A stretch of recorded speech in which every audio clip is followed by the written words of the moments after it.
हमने एक बात पढ़ी थी कि मेवाड़ की सेना जब कभी भी कहीं भी लड़ने के लिए जाती तो उसमें सबसे पहले सलुम्बर वाले जाते। कौन जाते? सलुम्बर का सामंत हमेशा मेवाड़ की हरावल में रहता था, हमेशा मेवाड़ की सेना का सेनापति। कल हम पढ़ रहे थे कि चारुमती से शादी के टाइम राज सिंह औरंगजेब से लड़ाई होती है तो औरंगजेब की सेना को अजमेर में रोका जाता है। कहाँ रोका जाता है? अब औरंगजेब की सेना को अजमेर में रोकने के लिए मेवाड़ की सेना जाएगी तो हरावल में कौन जाएंगे? सलुम्बर वाले। उस समय जो सलुम्बर का सामंत है उसका नाम है रतन सिंह चुंडावत। क्या नाम है? कहाँ का सामंत है? तो रतन सिंह चुंडावत के पास मैसेज किया गया कि भाई कल आपको औरंगजेब से लड़ने के लिए अजमेर जाना है। जिस दिन रतन सिंह के पास में मैसेज गया उस दिन रतन सिंह की खुद का ब्याह हुआ था और रतन सिंह की जो रानी थी उसका नाम था सलेह कंवर। क्या नाम था? ऐसा मैसेज या तो बॉर्डर मूवी में सुनील शेट्टी के पास में गया था। बॉर्डर मूवी किस किसने नहीं देख रखी आप में से? इनके आईडी कार्ड छीन लेना राज समझे। आज घर पे जाके कौन सी मूवी देखोगे तुम? जिन्होंने देख रखी है वो रिवीजन करेंगे। वो 10-12 बार देखने की मूवी है भाई साहब। तो उसमें सुनील शेट्टी के पास ऐसा ही मैसेज है कि सुनील शेट्टी की शादी भी है और बाद में उसे युद्ध के लिए जाना है। फिर वो बहुत फेमस सा एक गाना बजता है, जाते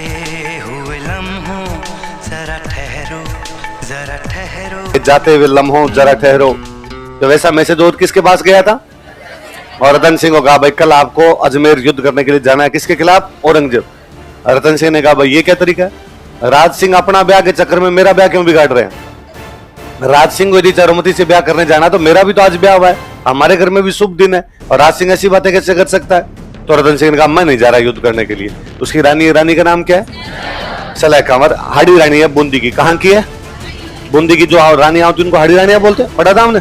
वो उसको समझाती है कि नहीं तुम्हें जाना चाहिए क्योंकि तुम्हें ही क्यों भेजा जा रहा है? क्योंकि तुम्हारे एक पूर्वज हुए थे चुंडा और चुंडा ने कहा था मैं राजा नहीं बनूंगा, राजा कौन बनेगा? मोकल। और तब यह कहा गया था कि चुंडा के जो वंशज होंगे उनको क्या मिलेगा? सलुम्बर। और वो हमेशा मेवाड़ के क्या होंगे? सेनापति। हरावल में रहेंगे हमेशा। इसलिए तुम्हारे पास अधिकार है।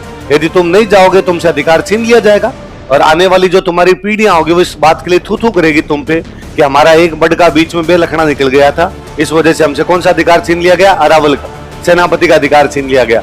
वो समझाती है तो रतन सिंह तैयार हो जाता है, ठीक है मैं चला जाऊंगा।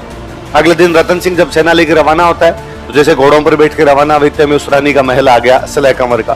तो ऊपर की तरफ देखता तो रानी ऊपर झरोखों में से खड़ी खड़ी नीचे देख रही थी। नया नया ब्याह हुआ था।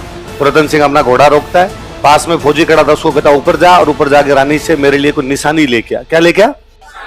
निशानी लेके आ। निशानी को अपने राजस्थानी लैंग्वेज में कहते हैं सेनानी। क्या कहते हैं?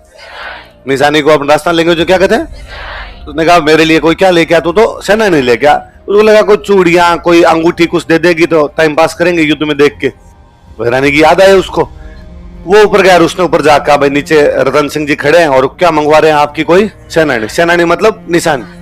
और वो रानी सोचती है एकदम नव दुल्हन बहुत कम उम्र की, उसको लगता है कि जब मेरा पति युद्ध में जाने से आनाकानी कर रहा है या युद्ध में जाने से पहले इतना सोच रहा है या मेरी निशानी मंगवा रहा है, इस बात की क्या गारंटी है कि वहां पे युद्ध कर लेगा? यह भी हो सकता है युद्ध के बीच में उसको मेरी याद आए वापस भाग के आ जाए। और यदि ऐसा हुआ तो आने वाली पीढ़ियां मुझे धिक्कारेगी कि एक राजकुमारी सुंदर थी इसलिए उसका पति युद्ध नहीं कर पाया। और उसे लगा कि यदि देश की रक्षा में मेरे पति के लड़ने में मेरा शरीर मेरी सुंदरता ये बाधक होती है फिर मुझे जी के क्या करना चाहिए? सबसे बड़ी कोई चीज है वो देश की रक्षा है। देश की रक्षा से बड़ी कोई भी चीज नहीं है। वो अपना सिर काट के दे देती है। चुंडावत मांगी सेनानी सर काट दे दियो सतराणी। चुंडावत ने क्या मांगी थी? सेनानी। उस महिला ने क्या काट के दे दिया? वो सर नीचे लेके गया। तब तो रतन सिंह के भी होश फाकता होगा, उसको लगा कांड तो कर गया मैं। और रतन सिंह उसका जो सिर था उसके जो बाल थे उस लड़की के सलेह कंवर के वो अपने गले में बांध लेता, उसकी गर्दन को यहाँ लटका लेता है। उस अजमेर वाले युद्ध में तब भयंकर लड़ता है कि औरंगजेब की सेना को इंच पार नहीं करने देता। उस युद्ध में काम आ जाता है वो।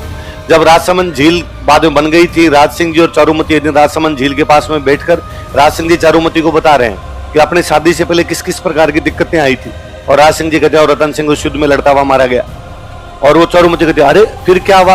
राज सिंह जी कहते हैं वो दोनों चले गए इसलिए हम दोनों बैठे हैं।